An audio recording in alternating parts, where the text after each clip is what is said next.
Okay, we're going to hold till 12 o'clock if anyone's on with us. I just wanted to come on early and just make sure that everything's working. We'll edit this little bit out when we go to release this webinar or the recording of this webinar. So hope you all are in some nice warm weather. I'm in Connecticut today, and it's about 90 or 95 degrees and super sunny. We had some thunderstorms last night, but it's beautiful now. So in any event, it is noon, and I want to certainly make sure that we start on time. So I'm going to get us going, and we'll certainly have time for questions as we go. So welcome.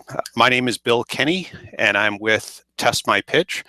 We have a webinar today that we're going to be doing called Business Plan Competitions Are Broken and What to Do About them, or what to do about it.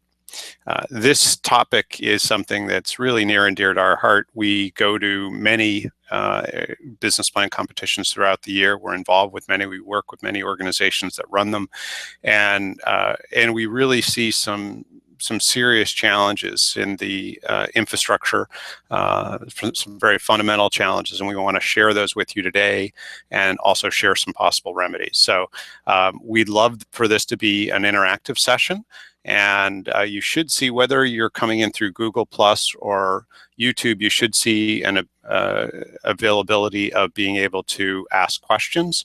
I believe in both interfaces, it's up in the upper right-hand corner. You'll see an icon that allows you to do that. We do have the questions that you submitted, but certainly as we go, please feel free to submit additional questions. You can also do it through the chat feature, and you'll see I just a couple minutes ago put something in the chat so you can see what's there. So either way, I'm going to switch now to slides, so I'm not going to see questions for a little bit until I come out of the slide or screen share mode. But certainly, if you put them in there, we'll definitely get to them. So again, thank you for joining us, and it's wonderful to have you here today. And let's hop into it. So I'm going to go to my screen share here, and it'll just take me a second to get over to that. And you should now see my screen, and I'm going to, so you should now see my screen.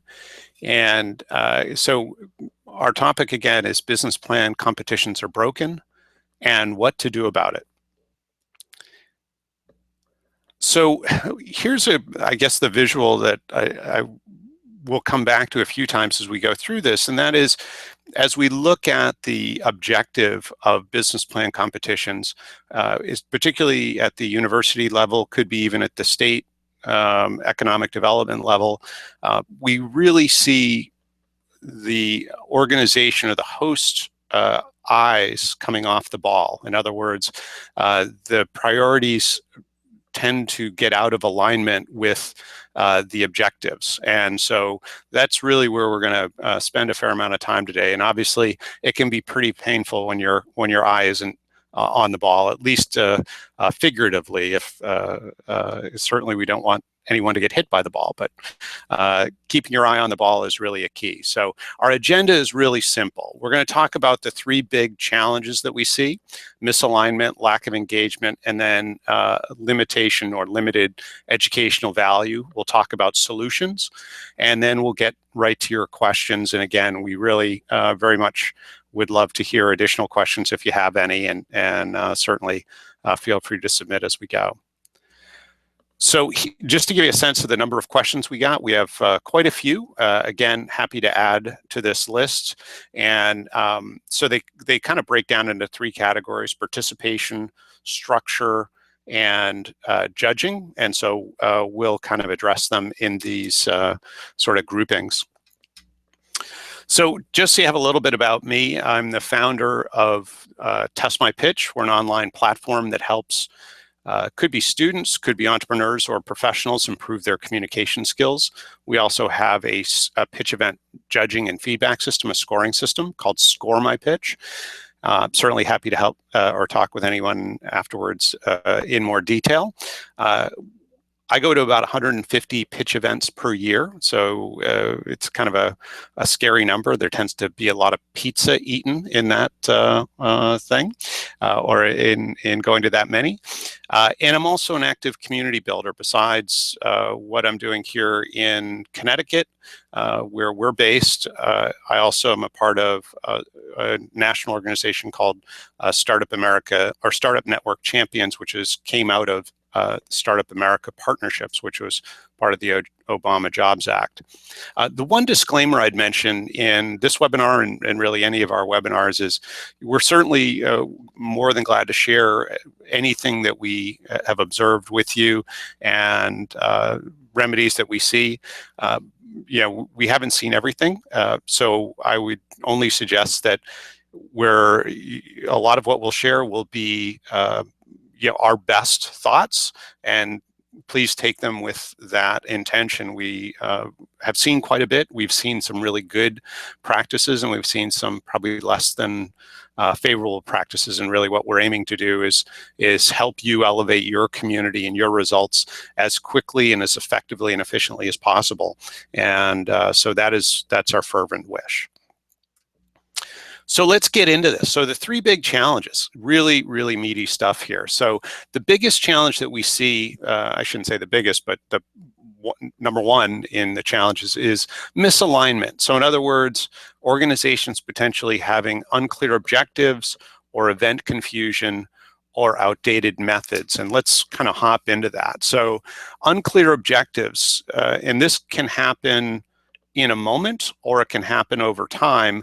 But the idea being that maybe there are many objectives possibly to choose from, and it can get confusing when organizations aren't really clear in which one that they're pursuing. It's almost like if you've ever seen a dog trying to choose between picking up 2 or 3 or 4 balls, and they all have different qualities, which one are we going to have? It's confusing. And so any of us that host events are leaders, and people watch us. Besides the people we're serving, our community watches us. And if we're not crystal clear in terms of what we're trying to accomplish, then it's very hard for the rest of the community, the rest of the ecosystem to get behind us. So we want to be really, really clear with our objectives. There should be no confusion, both internally and externally, in terms of what we're trying to accomplish and for whom.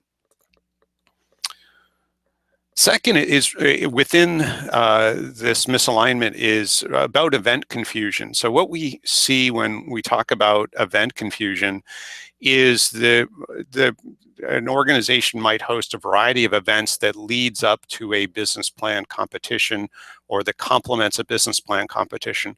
And quite often we see a real misalignment there. In other words, events that maybe are attracting nascent entrepreneurs, young students, underclassmen, but have a sort of a look and feel of an investor event, and that can be very challenging and difficult to engage the community. And the worst thing is to get people to come back. So we want to make sure that our events very much align with our objectives and the pathway that we're going to help people come out at the other end of the funnel very successfully. And so when we look at aligned events, we kind of break down the continuum of events that you might have within a business plan competition program. At the early stages, you're going to have engagement events. In other words, you want to get people sort of into the movie. You want to get the students or the entrepreneurs or nascent entrepreneurs into the movie. And so you want to have events that are very light and simple and make it easy for people to make the decision to come back for a second experience. That's really the goal of the engagement events, is sort of to have the style and quality be of the nature that it's very easy for the participants to say, I want to do more of this. And then as they get more committed, as you can see, a bigger section of that continuum is devoted to education. So it's really about going from sort of making that commitment to developing skills and developing your abilities.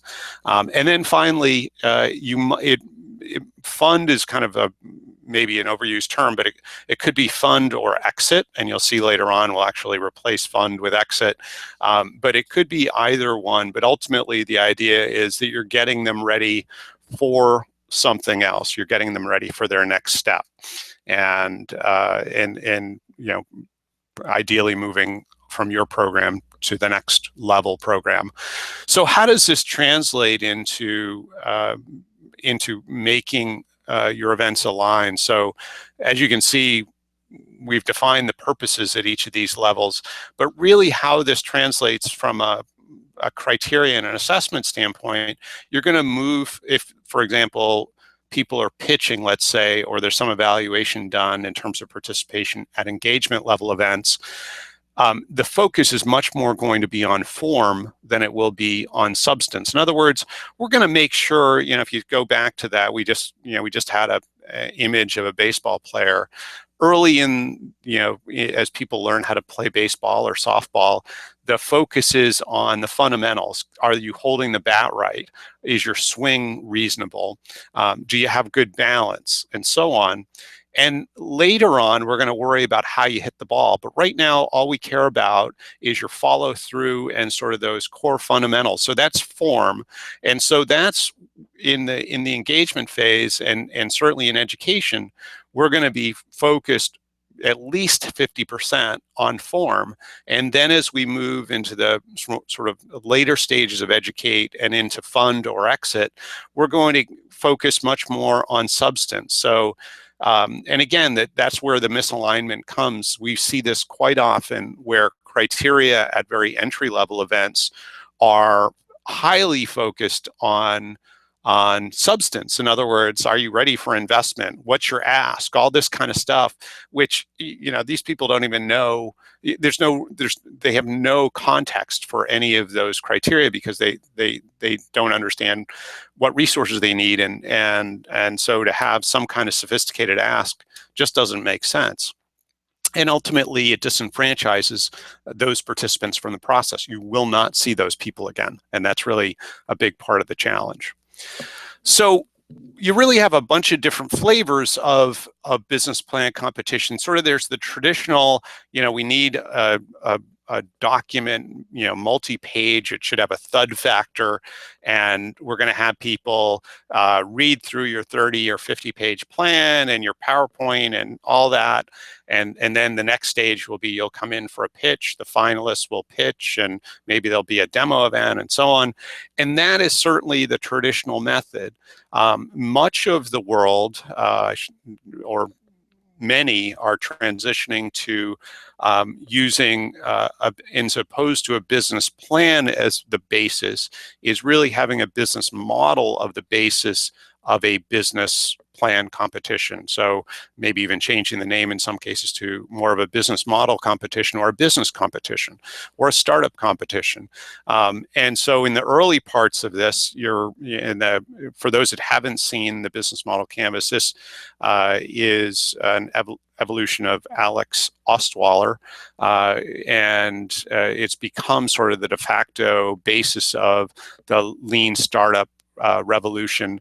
But early in using this tool, you're focused on what's your value proposition and your customer segment. So the middle box and the far right box. And then as you get sort of validation in terms of those hypotheses, then you begin sort of building out the others. But the idea is, as opposed to a 30 or 50-page document being the basis, or even a 10-page business plan that likely has little relevance after the students exit or graduate, or at the end of the business plan competition, using a business model canvas that can be much more dynamic and evolve with them and be much more of a sort of a tool that they can use in the long-term evolution of their business, is where we see more competition's going to.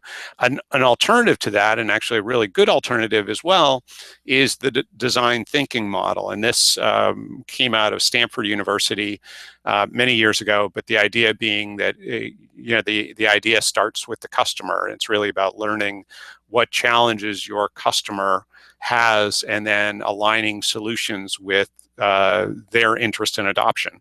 And so it's about just sort of continual testing and iteration of your ideas until you have a match between what the customer wants and what you can create. And there's certainly a kinship between the business model canvas and design thinking. They're very light, they're very nimble methodologies, and can apply not only to a startup, but they can also apply in corporations where innovation is a priority. So when we think about alignment, and a kind of the big theme here is that, if ultimately business plan or business model competitions are not generally an endpoint in and of themselves. They're intended to prepare either students or young entrepreneurs for success, and that success, may be that entrepreneur or student goes and starts a business. It also may be preparation for them entering the workforce. And so in either regard, we want to prepare them with tools that translate very well in either case and can stay with them forever. And so again, thinking about the business plan, it's, unless you're going for a loan, a business plan is sort of an arcane document, and going maybe more to a business model or a design thinking viewpoint will have possibly more staying power in terms of making sure that, again, the students or participants have tools that are really critical for their ongoing success.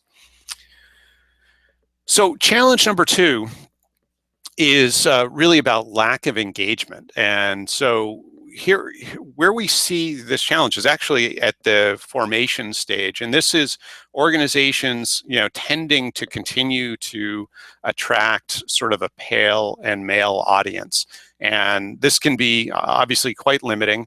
And this can manifest itself in many ways. In other words, we're just getting students from the engineering school and the business school. We're not getting cross-campus participation. We don't seem to be able to get the faculty or administration engaged. The alumni is not involved, and we don't have much participation from the ecosystem. This can kind of come in many ways, but more often than not, what we hear is that we're not getting, maybe it's we're not getting the designers to show up, or we're not getting disadvantaged participants. Whatever sort of community is not in the game, that can be a real challenge.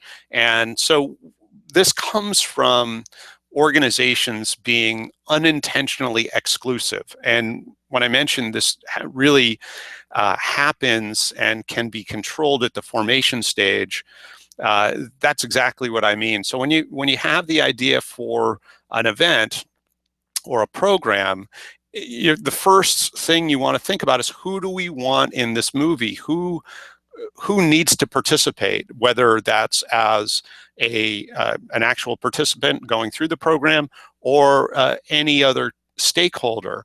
Then they need to be in the planning from the get-go. They need to be a part of that conversation from the get-go. And again, it may be diversity from an ethnic or racial standpoint. It may be diversity from a gender standpoint.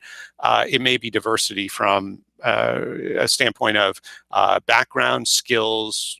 You ultimately define who's important and imperative to your community, but it's ultimately about being as opposed to unintentionally exclusive, it's about being intentionally inclusive, and thinking about that upfront, inviting people who are key to the process in the planning. And maybe the easiest way to think about this and why it's so important, and anyone, if you've ever moved into an apartment that with someone or into a house with someone,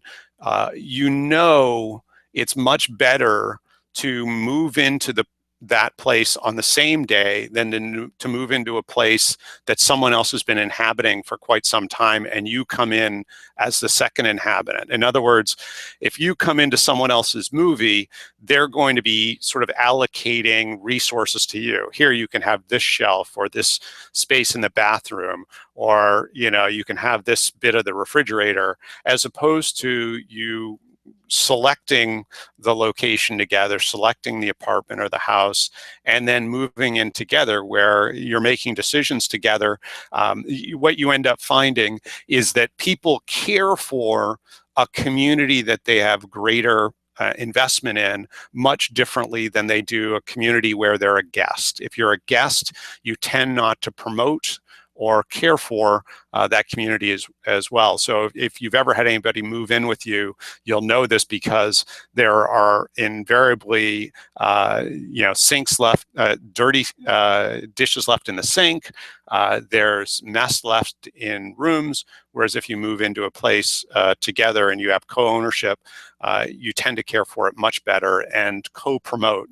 And it's very difficult to get somebody else to really well promote your event. It's actually really easy to get them to promote their event. And the more you give them ownership and equal stake, the better you're going to do there. And besides the fact that you're going to have a much better event because you'll have thought of more variables than you would have on your own. That idea of exclusivity, it's very difficult for one person or one sort of vertical within a community to anticipate all the opportunities. And certainly when you get more diverse people around the table, you'll certainly think of ways to make a bigger splash and to really amplify the results. So, and this can come from, and this is an aggressive word, but this can come from arrogance, and it may even be just laziness. But if you almost rationalize this as if you've ever traveled to a foreign country, and I just speak English. When I went to school, I learned Latin, which unfortunately, when I travel, Latin is not very effective. But my challenge is when I go to a foreign country that English is not common. The way that I communicate, if I'm maybe in a restaurant, I'm ordering dinner, and the waiter or waitress doesn't necessarily understand what I'm trying to order, my way to solve that is to speak louder. That usually doesn't work very well. So obviously, it's much better if we can speak someone's language, and so that's what we want to see happen. So if we can put aside the ego and make our outreach about learning and about gaining the knowledge of others and gaining their perspective, you'll find that it's much easier to get people enrolled and on board. But again, start at the beginning, put the ego aside, allow people to have ownership, and be willing to learn, and be a student, and be solicitous of their knowledge and their thoughts, their ideas, and other people that they think would be important to include. And again, that just invests them more in the process, and they in fact become a champion through that process. So many organizations, we have a lot of the participants on today's webinar are from universities. And so the idea of silos isn't foreign. And certainly universities and economic development or governmental institutions tend to be fairly siloed. And that, of course, can be very challenging from a standpoint of breaking down some of these barriers. And so we want to make sure that there is cross-curricular collaboration, that we've included people from across all those silos, and again, that there are multiple perspectives. And I can understand where some people, in seeing this image of a lot of people in the room, gosh, this is really going to slow us down. Well, here's another perspective, and that is the early part of formation should go a little bit slower, but it's amazing how much faster you can go when you have more people in the room. And so in other words, you can very quickly have sub-teams that own certain aspects of the production of the program and so on, and they can run with it. And then as the greater group gets back together, those teams are reporting in. I'll tell you, one of the things that I see, and I facilitate some startup weekends, about half a dozen annually around the country, and one of the things that is a huge difference between a really good startup weekend, one that has a high attraction rate, and one that has poor participation, is that when you, and it's just this simple, and I can tell as soon as I go to the homepage, but when I go to the homepage of that startup weekend, if the images on the page of the organizers represent the people who you want to have at the event, then it usually does pretty well. In other words, you want a decent sized group. It might be 5, it might be 10, it might even be more than that. But it should be representative of your audience. And I can 100% of the time, when it's a pretty robust group, half a dozen people or more, and they're diverse. In other words, some students, some professionals, and people representing different ethnicities and genders. And the same would be true of the judges, and the same would be true of the coaches and mentors. But the more that when you go to that site, the images you see, the more it represents the people who should be participating, the more likely you are to get that community. And that's just a very simple way, but a very public way to declare the importance of this cross-curricular or cross-community type collaboration. And it can be, and again, people will exclude themselves simply because that visual doesn't apply to them. They go to the site and they go, oh, this is just for white men. All right, I'm out of here. And it usually can be that simple. And of course, we want to follow those images with sort of the execution in terms of who's actually involved and engaged, because that allows us to reach, not only to learn more and to design better our programming, but also to reach into communities that we wouldn't have otherwise been able to reach. So here's a huge issue, and this is probably the, of all the things we're going to talk about for the long-term health of any be it business plan or business model competition, is this idea of it could be patriarchal or matriarchal. I don't mean this at all to be gender-based, but the idea being that there's this sort of charismatic individual who's been running it for 30 years, and what ends up happening, of course, is they get tired at some point, or maybe they've been running it for 5 years. I mean, that's overwhelming for many programs. They're so they're such time-intensive things. But the issue is, this person has been so busy running it that there's been no effort put into succession and developing future leaders and getting more people into the movie. So this is not only important in terms of engagement and inclusion, it's not only important for today in terms of building sort of the best program, but it's critically important for the long-term health of the organization. So we want to move from this patriarchal model to having a methodology that allows us to see succession and to prepare future leaders for taking charge. And it really just that simple model of getting a big group, having sub-teams where those junior leaders can begin developing the skill of leadership, hosting their own meetings, getting people to show up, creating an agenda, having follow-up notes, and being able to delegate and to manage volunteers. All of those skills, it's one thing to learn those in a safe place where you're just involved and responsible for a subset of the overall, than it is to sort of suddenly one day get the baton when that leader says, I'm done. I really, here's the manual, and, good luck. And of course the manual is, you have to spend a day with them and they just tell you stuff, and you write as many notes as you can, and off you go. So you have all that institutional knowledge.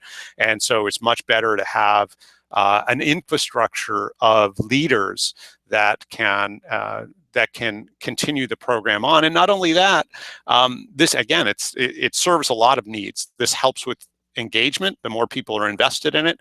It helps with what the program is because you have more input and better perspective. And then, of course, you have much better continuation because you've got a bullpen of leaders ready to take on more roles.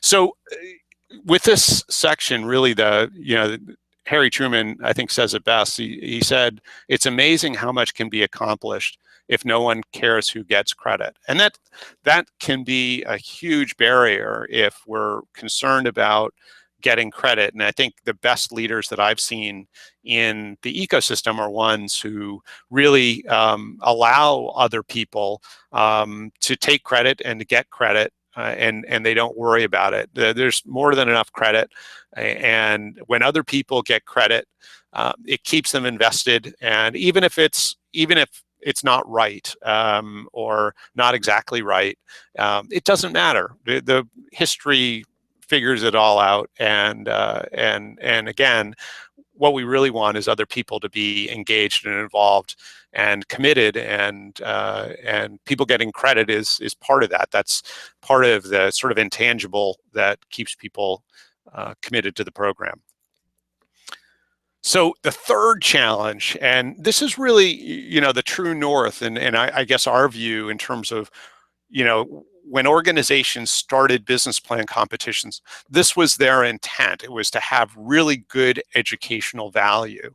And right now, we see some limitations in terms of what students are learning, or even that, number one, that they're learning something, and two is that they're learning something that is aligned with what they should be learning and what will have a strong future value, both for the student or the participant, and ultimately for the ecosystem or economy and so on.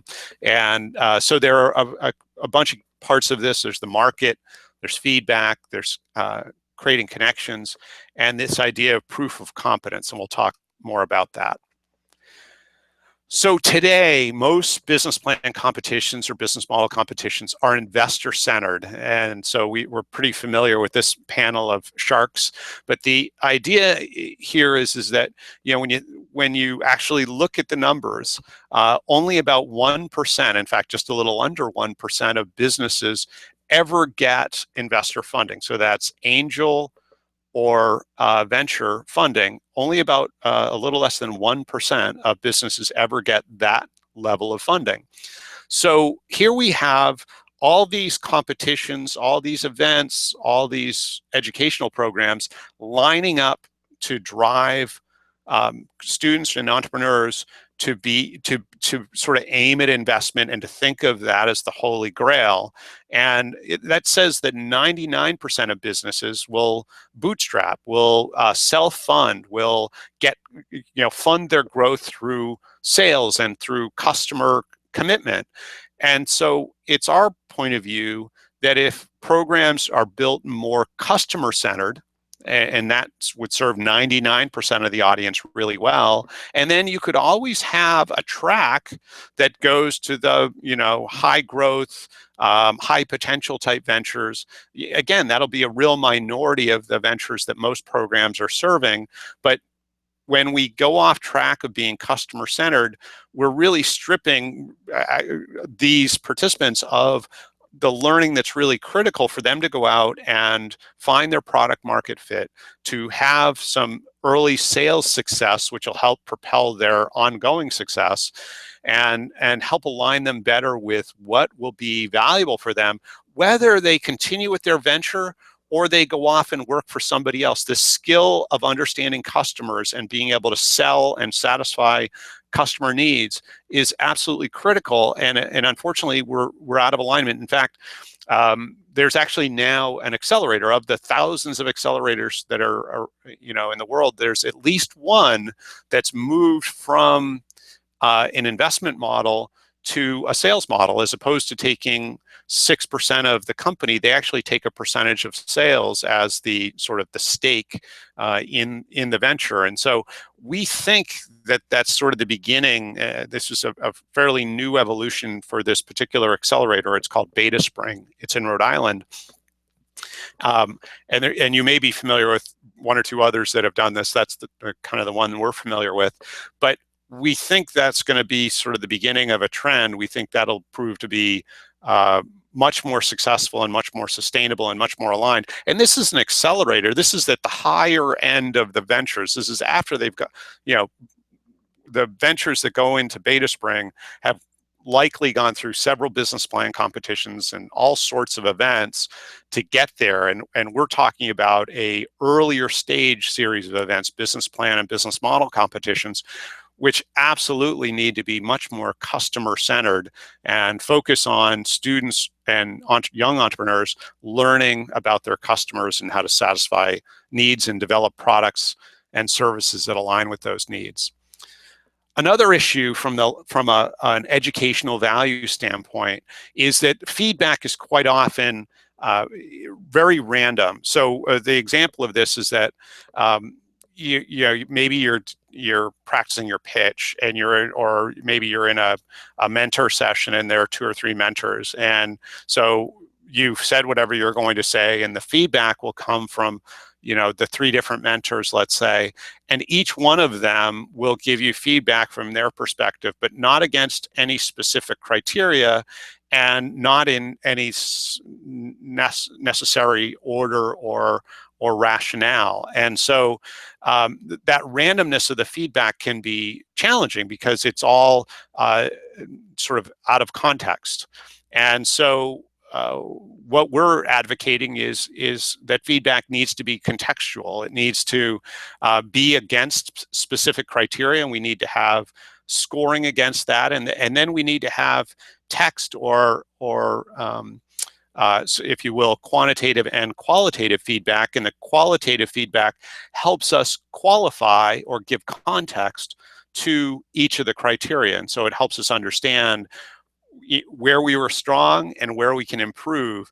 And this doesn't need to be done every day, but the point is that there should be benchmarking through any type of program where we know where people start, we know where they are, say, at the middle or at week 3, and then we know where they are at the end, and that we can track progress as we go through. And again, it doesn't necessarily need to be every week, but it needs to identify progress and give much better direction. Think of this like the feedback you get when you're driving your car. You get 2 types generally. You have all the quantitative information that's on your dashboard, your fuel gauge, your speed, etc. And then you get the qualitative feedback that you get by looking out the windows. So the rear view mirror, the windshield, the side windows, the rear window, and so on. If we took away one of those sources of feedback, you couldn't operate your car successfully. You need both what's on the dashboard and what's out the windows. And if we blacked out one of them, it would be very difficult for you to operate your car successfully. The same is true when we talk about learning. We need to have contextual feedback in order to accelerate learning as much as possible. Feedback can be very abstract. There's a real kind of interesting thing that happens. This is somewhat unique to business and entrepreneur programs. We see a lot of programs sort of coveting their cohort, whether it's students or entrepreneurs, but where feedback is you only get to see your own feedback. You have no relationship to how others are doing or how you're doing related to others. And this can be really challenging. It's great that we get sort of the quantitative and the qualitative feedback, but then when we can relate that to where we are in the pecking order of various reference points, then we can begin doing things that we wouldn't otherwise be able to do. Then we can learn at an even more accelerated rate. It's, again, great to have that qualitative and quantitative feedback. Even better if we can put that within a perspective of a peer group. And so how does that work? Well, it's not really a revolutionary idea. If any of you run or compete in any type of sports event, similar to running, cycling, or whatnot, you'll know that when you finish an event, the organizer within minutes posts results, and they're democratized. Anyone in the world generally can see the results, and so you can see not only how you did, but how you did in your age group against a cohort or peer group. You can see how you did overall. You can see people's times. You can see their splits, their pace, blah, blah, blah, all that stuff. But what this allows that participant to do is actually to resource or reference people that performed better or differently than they did, or maybe had strengths in certain areas that they want to adopt.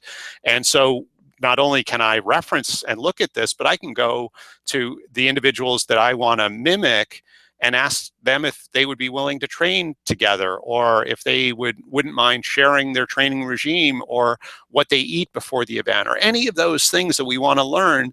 But ultimately, having these reference points is impactful. And it's what we found and what we've observed is that it's very difficult for people to get better, or students or entrepreneurs to improve, without a reference point as to what better looks like. And the more that we can manifest in their head what better looks like, and that could just be slightly incrementally better, but if they don't have a way to leapfrog each other, it's really challenging. You're sort of in a bubble.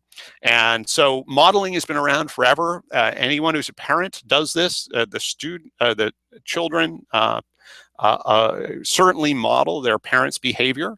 And so being able to be that good role model, being that beacon out in the distance, allows the right type of evolution. And ultimately, when you look at any program, one of the biggest future values of the current cohort or the current participants is how they can allow the next generation to start in an advanced stage. And unfortunately, in most entrepreneurship education today, we see every new participant has to start at the beginning. And it's a very Darwinian approach, a Darwinian process. And again, what we're advocating is that new participants should have the benefit of standing on the shoulders of past participants. So if you democratize the results, not just share them within the cohort, but democratize them, just like you would at a running event. The cool thing in, say, for example, running is, if I want to sign up for an event, maybe the Boston Marathon this next year, before I do, and this is a very normal thing that runners do, is they look at what the results of the last several years of marathons at Boston marathons have been, so that they can see how they need to prepare, how they need to train in order to perform to their expectation or exceed their expectation at that event. We don't do anything like that in entrepreneurship education, and we need to. And so it's really about how do we improve the educational value. And part of this is about how do we not just give good reference points to the current participants, but also leverage those for anyone coming in the future. So connections, we want to make sure that people have really good connections when they go through our program. And so we see this happen quite often at demo days in business plan competitions and the like, where there's sort of a demo component or sort of a networking component. Is more often than not the only person that's prepared to interact with the audience as everybody's walking around is the person who pitched, and everyone else on the team is sort of looking at them while people come up looking for more information. As opposed to, I mean, you know, a team of 6 people, you have 5 people watching one person, and so we're leaving people behind. Those 5 people, those 5 teammates, should be just as good a communicator about their aspect of the venture, about the venture overall. And that's a real challenge, is that, you know, there's such focus on that pitcher and getting investment and so on, that we're kind of leaving the rest of the team behind from a standpoint of being engaged, being able to talk about the venture, their experience, and so on, and in a really appropriate way. And again, we're endeavoring to prepare them possibly for this venture to go forward. That's a low probability, but more, we're preparing them for what's next, whether they're going to work for someone else or they're going to have another idea that they'll work on. But a lot of times these business plan competitions, there's a very small set that keep going. The real point is, how are we preparing people to do better, to learn more, to be valuable in their community in some way? So the sort of big picture here is, when we look at this, and we kind of looked at this information in a different way earlier, we had engage, educate, and exit in a funnel, but ultimately this, or I'm sorry, we had fund, so educate, engage, educate, and fund.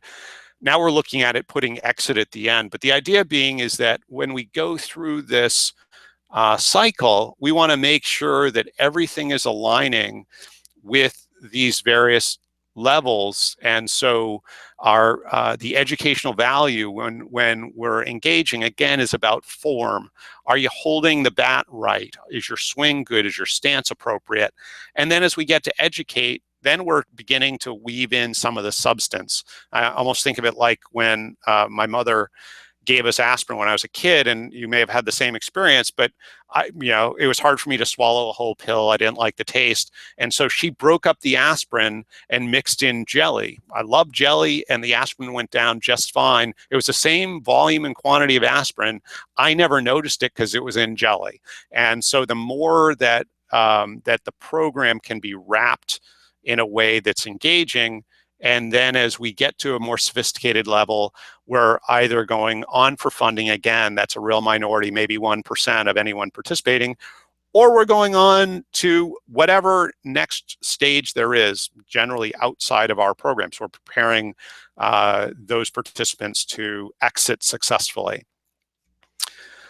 So again, the idea being here is that some of the participants will go on with their ventures. Others will not. In either case, whatever the result of their participation, it's the beginning of a portfolio for that individual, and ultimately their proof of competence. If their venture is going on, they may be able to brag about how they did it at the business plan competition they participated in. Or if they're not going on, they certainly are going to be able to use the various techniques, the various models and methodologies in whatever they do in the future. That idea that they can innovate, that they can challenge status quo, that they can interact successfully with people, that they can describe an idea that they have. Any of those things are highly transferable skills, and ultimately act as a proof of competence, and not only that we are competent, but sometimes it's important to be able to not only evidence that, but to be able to share that idea that you have these competencies. So we want to help in each individual's evolution, not just the pitcher, but the whole team, and again, preparing them for what's ahead. And they're going to be much more valuable, both as an entrepreneur and as an employee, if they learn how to do the various skills that you're going to teach well. As an organizer, you have a lot of balls in the air. You're really a juggler, and so we started with having your eye on the ball. In a lot of these cases, it's really it's about knowing which of the balls is the most critical. We've got all these balls in the air, but what's our true north? What will keep us aligned, and what will keep our program successful in terms of having the highest value, so that we have high participation and high engagement year in and year out. And that's really what we want to get to, is where we can appropriately juggle these balls. So keeping our eye on the ball, we want to be able to call our shot. We want to be able to tell them that we're going to hit it out of the park. And then, of course, we want to be able to serve well. We want to be able to make sure that, again, our eye being on the ball, that we can lay down a serve that is critical. So getting people engaged, making sure we're aligned, and having a high educational value are really key components to serve great business plan competitions, business model competitions to our community. And that's really the idea of what we're doing today. So we've had some great ideas, hopefully, some things that hopefully were meaningful for you. we're going to hop into your questions, and you'll see there are a bunch of them here. In a moment, I'm going to come back on screen and we'll actually go through these, and hopefully having me on screen is helpful. It'll also allow me to see if you've submitted any questions, and I'd certainly, if you haven't and you have additional questions, please do put them in the chat or in the question area. Before we go to those questions, two quick things. One is our next workshop is going to be the Criteria Conundrum, Developing Your Ultimate Rubric. It's going to be on August 23rd, again, a Tuesday from noon to 1 p.m. Eastern time. I'm not sure if we're still, yeah, I guess we're Eastern Daylight, so we'll go with that. And then for those that don't know much about our tools, just 30 seconds. So we have an online platform that helps in private communities, helps students and entrepreneurs and professionals improve their communication skills. It very much accelerates the drafting process and also the feedback process. And so it's really built on a cycle of iterative improvement. And the easiest way to think of what Test My Pitch looks like is to think of it as taking the notion of Toastmasters and putting it online. And then Score My Pitch, the basic idea is it replaces the piece of paper you might use for the ballot that judges would use to score a pitch event. There are some other use cases, but the basic idea is that the tool helps make judging much, much more reliable. And it also gives a much greater quality and volume of feedback to participants, and all of that information is instantaneously available. So enough on sort of us and our tools. If you're interested in more, we're absolutely glad to chat more about it. So I'm going to stop my screen share, and I am going to now go. I should be back on the screen. I just need to get back to this screen. So hi, I'm back on the screen again. So hopefully that was fun. We do have a good 10 minutes. So what I'm going to do is hop into your questions. So there were 4 questions around participation, and I'm just going to look quickly at so there's no additional questions in the chat right now and no additional questions in the Q&A. So feel free to throw those in. I'll hop into your questions. So around participation, there were 4 questions. So how do we improve student and faculty participation? How do we get better participants? How do we get the same participants? Oh, I'm sorry. The question is, we get the same participants all the time. How do we attract new entrepreneurs and judges? And then 4th, they want to attract relevant audience.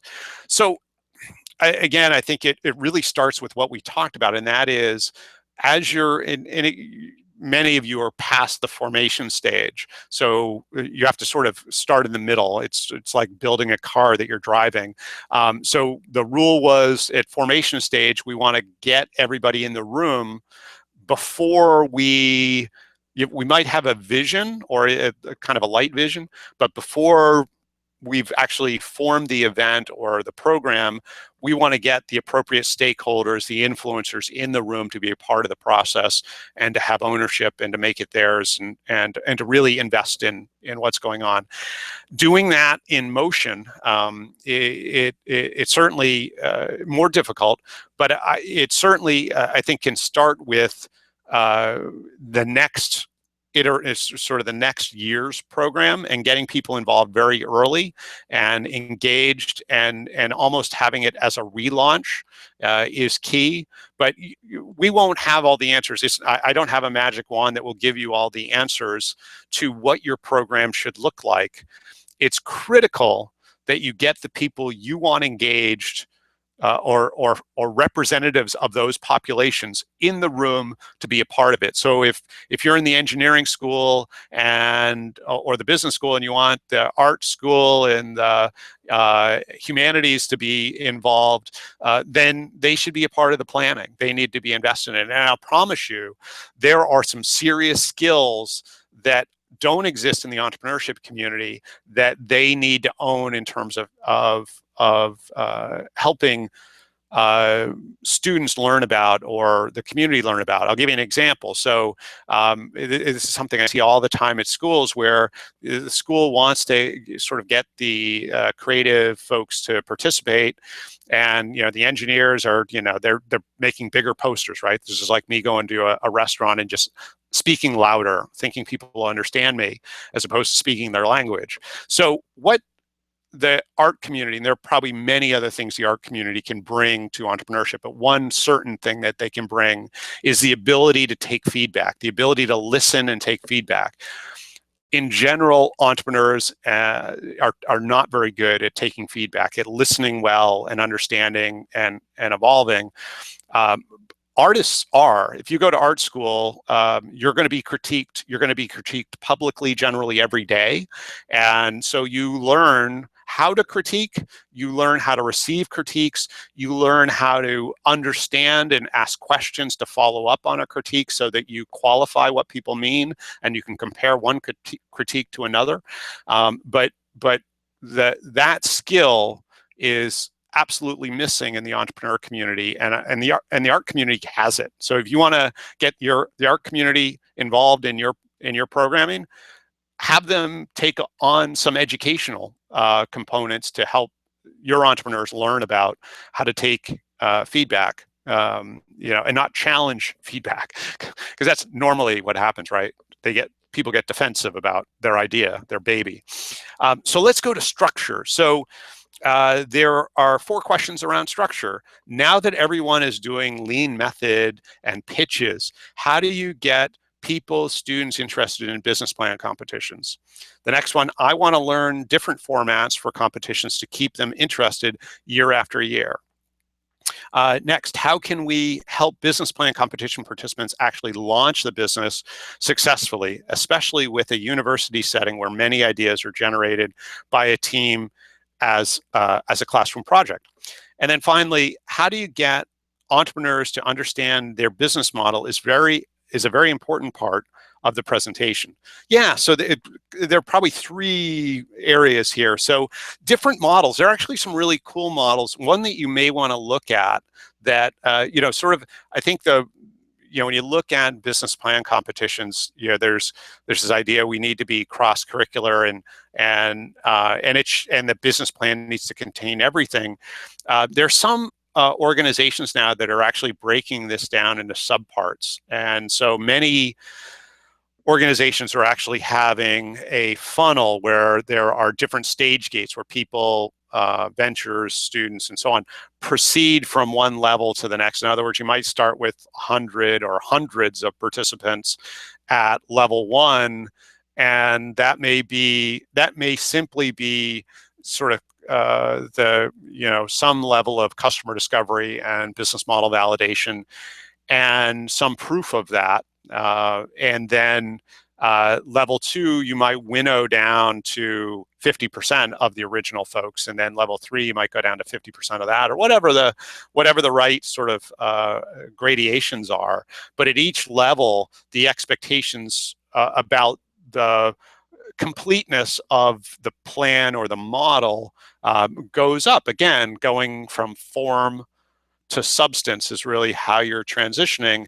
And the idea isn't that people lose, it's that they can kind of go, in a different path, either to continue with their idea, maybe start again at the beginning of the line with a new idea, but that they can also iterate. So it's really about how do you sort of do this. So probably the best business plan, and I say business plan with air quotes, competition we see is actually at University of Massachusetts, Lowell, and it's called the Difference Maker program. It's a phenomenal program. You can Google it or let me know and we'll send you the link. But they get about 7,000 students a year that participate in that, and it is across campus. That's about 40% of their student population. It's really pretty remarkable. But another model that's kind of interesting, some of you may have heard of it, it's called ProtoHack. But they sort of came out of the Startup Weekend type events, but where Startup Weekend really endeavors to have involved, ProtoHack is really just about prototyping. It's about getting to the place before you, actually I should say it's really about pre-prototyping. There, you build nothing there. It's a 12-hour event, and it's all about identifying something that's worth doing. And so it's really all about customer discovery. And so there's a real great linkage between that sort of hackathon and what you might do next in terms of, okay, now let's build a minimally viable product now that we have some validation. And you might have a week or a month between those so that, you know, the validation can be finalized and more validation done. So I think there are a few different models. Again, I'm happy to talk with anyone offline about this as well. And then how do you go from the, you know, sort of the classroom to a successful venture? I think you've got to have a track for those, you know, sort of true businesses out of universities, but not to at all discourage the people who may never launch a business but are learning, and we need to keep them learning about innovation, about customer discovery, and so on. I think we want to be able to serve both those markets. Again, 99% are going to be the people who are working on a customer-funded business. Only 1% are going to be working on an investor-funded business. So we want to make sure that we serve them in some things, you know, sort of along those lines in terms of ratio. And then how do we get entrepreneurs to understand that their business model is very important? So yeah, we see this all the time when we look at pitches. Invariably, pitches talk much more about the product than about the business. And so that's huge. And so our secret to how to overcome this is to get people into a template, to get them into a form so that they are much more mad-libbing it. They're filling in the blanks, and they go from a place of sort of conscious competence where they're sort of thinking through the building blocks to a place where they become unconsciously competent, where in other words that muscle is naturally strong and well exercised. So we are right at 1 o'clock, and I apologize. One more set of questions. It's on judging. So there are four questions within this. We aim to have clear, fair, and effective criteria for particular events and instructions that match that for both the pitchers beforehand and then the judges when evaluating. There's no real question, but that's, I guess, a statement. And then the next is we have two camps: traditional folks who are focused on process only, and progressives who are on for results. How do we design fair measurement that satisfies both? So I'm going to take these in sections. So those two, I would actually say, you want to align the criteria with what stage that particular part of the program is at. So where are the students or participants, you know, what stage are they at? And then, you know, if they're at early stage, we should be more form focused. Are they holding the bat right? Is their stance right? And so on.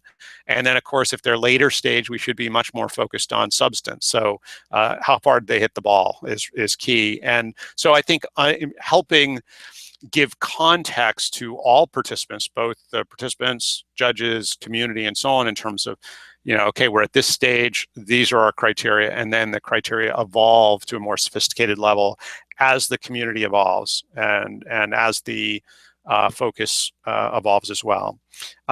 Two more. So not enough time or thought put into criteria by judges as a group. Typically, the facilitator gives a sheet to fill out, then the judges begin to argue about what each one is meant in relation to their preconceived notion.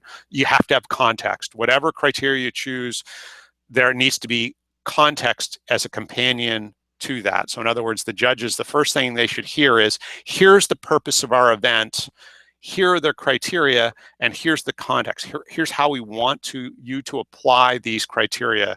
The outcome should be this. Really dangerous if not. If you have questions about this, come to our next webinar. It's going to be all about this topic. And then better outcomes. The ideas fail I'm sorry, the ideas fall into similar categories, and there is rarely a clear winner. Participants leave disenchanted. So yeah, having a winner is a good thing. A winner is a reference point. A winner is some venture or team that's been selected as the best. And people knowing where they are in that continuum. We've been to pitch events where 60 people pitch, and the organizer just announces the top 3 and doesn't share where anyone else finished. So anyone else didn't know if they were 4th or 60th or somewhere in between. And so you didn't know if you were close or you were a long way away. The educational value to that is terrible. And so we even went up, and we do this all the time, we went up to the winners at that event and we said, hey, great, you were 1st or 2nd or whatever. Why, can you tell us why you won? And they couldn't tell us. So there was nothing repeatable about what they did, and they couldn't tell us what they could have done better. And so, yeah, we haven't yet seen anyone pitch or do a business model or business plan perfectly. In fact, usually the highest score is about 80% of all the criteria of any ballot that we see. That's kind of a normal. So that tells us even the winners could do better. And so that's really key, is that we want to have those reference points to how we could do better, knowing who to model, who's a reference point, and why, sort of knowing why. And again, we're going to learn by getting more feedback. We're going to learn better how to evaluate feedback, what feedback to accept, what feedback to ignore, how to ask better questions about the feedback we get so we better qualify it. But if all we're getting is sort of feedback that's very controlled and in a bubble, we're going to have a much harder time. I mean, in the car, you don't just get, a little bit of information from your windshield and a little bit of information from your gauges. It's a constant stream. And you have to evaluate how much to look at, when to look at it, what to pay attention to, what to ignore, all that kind of stuff. Certainly when we go out in the real world and we talk to customers, they're not going to be shy in sharing feedback, or we talk to employees or investors and so on. We need to learn how to do it now. So, wow, this has been huge.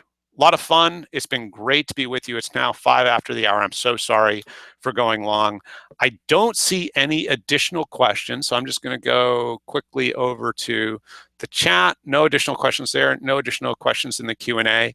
I think we've kind of answered everything for now. I would highly encourage you for us to have a conversation. We'd love to learn more about what interests you in this topic, and certainly we'd love to answer any additional questions, but at the very least, we'd love to learn more about your program and certainly where you see opportunity and what you hope to accomplish in the coming year. So thank you all so much. I hope you have a great rest of the day, and hopefully we'll talk to you very soon. Bye for now.